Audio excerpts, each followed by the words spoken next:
Hi hello friends, welcome back to my channel. ಅಮ್ಮನ ಕೈ ರುಚಿಗೆ ಸ್ವಾಗತ. ಇದು ತಂದೂರಿ ಥರ ಫ್ರೈ ಮಾಡೋಣ ಅಂತ ಅಂದ್ಬಿಟ್ಟು ತವಾ ಫ್ರೈ ಮಾಡೋಣ ಅಂತ ಕಲಿಸಿಟ್ಟಿದ್ದೀನಿ. ಇಲ್ಲಿ ಸ್ವಲ್ಪ ಫ್ರೈ ಮಾಡೋಕೆ ಹಾಕಿದ್ದೀನಿ.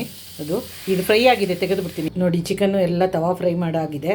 ತವಾ ಫ್ರೈ ಮಾಡೋಕ್ಕೆ ವೀಡಿಯೋ ಮಾಡಿ ಹಾಕಿದ್ದೀನಿ. ಅದರಲ್ಲಿ ತವಾ ಫ್ರೈ ಏನೇನು ಹಾಕಿದ್ದೀನಿ ಅನ್ನೋದನ್ನು ಆ ವಿಡಿಯೋ ನೋಡಿ ಫ್ರೆಂಡ್ಸ್ ಗೊತ್ತಾಗುತ್ತೆ. ಈಗ ಇದೆಲ್ಲ ಪುಡಿ ಮಾಡ್ಕೊ ಬಂದ್ಬಿಡ್ತೀನಿ ನಾನು. ಎಣ್ಣೆ ಕಾದಿದೆ, ಈರುಳ್ಳಿ ಹಾಕ್ತೀನಿ. ಈರುಳ್ಳಿ ಚೆನ್ನಾಗಿ ಫ್ರೈ ಮಾಡ್ಕೋಬೇಕು. ಈರುಳ್ಳಿ ಫ್ರೈ ಆಗಿದೆ, ಶುಂಠಿ ಬೆಳ್ಳುಳ್ಳಿ ಪೇಸ್ಟ್ ಹಾಕ್ತೀನಿ. ಸ್ವಲ್ಪ ರೆಡ್ ಚಿಲ್ಲಿ ಪೌಡ್ರು, ಇದು ಬಿರಿಯಾನಿ ಮಸಾಲ ಪೌಡ್ರು, ಸ್ವಲ್ಪ ನೀರು, ಸ್ವಲ್ಪ ಉಪ್ಪು ಹಾಕೋಣ. ಫ್ರೈ ಮಾಡಿ ಪುಡಿ ಮಾಡಿರೋ ಚಿಕನ್ ಹಾಕ್ತೀನಿ ಇದಕ್ಕೆ. ನೋಡಿ, ಚಿಕನ್ ಎಲ್ಲ ಹಾಕಿ ಚೆನ್ನಾಗಿ ಫ್ರೈ ಮಾಡಾಗಿದೆ. ಈಗ ರೈಸ್ ಹಾಕ್ತಾಯಿದ್ದೀನಿ. ಇದಕ್ಕೆ ಕೊತ್ತಂಬರಿ ಸೊಪ್ಪು ಹಾಕ್ತಾಯಿದ್ದೀನಿ. ಇದೆಲ್ಲ ಹಾಕ್ಬಿಟ್ಟು ಒಂದು ಸರಿ ಮಿಕ್ಸ್ ಮಾಡ್ಕೊಂಬಿಡ್ತೀನಿ. ಚಿಕನ್ ತಂದೂರಿ ತವಾ ಫ್ರೈಡ್ ರೈಸ್ ರೆಡಿಯಾಗಿದೆ.